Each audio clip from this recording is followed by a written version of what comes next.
Did you know that if a plane was leaving from Los Angeles and changed the direction of its nose just by 3.5 degrees, you would end up not in Washington, D.C., where the plane intended to land, but actually in New York City?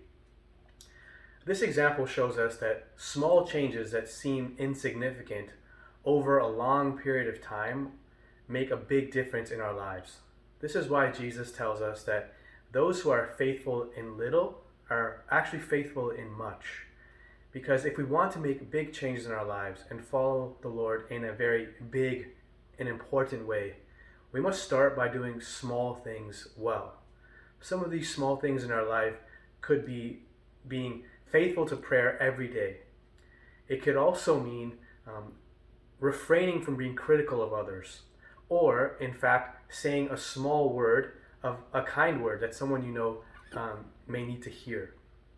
So these small changes that you make in your life over the course of a life actually result in something great.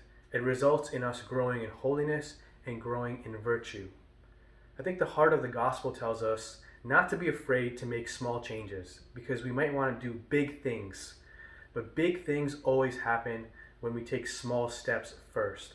For example, the journey of 1,000 miles begins with a few steps, and the building of the great pyramids or great buildings of the ancient world, for example, always began with one small stone, a foundation stone.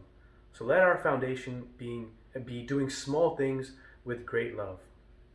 The great Helen Keller said, she was an author and a disability rights activist.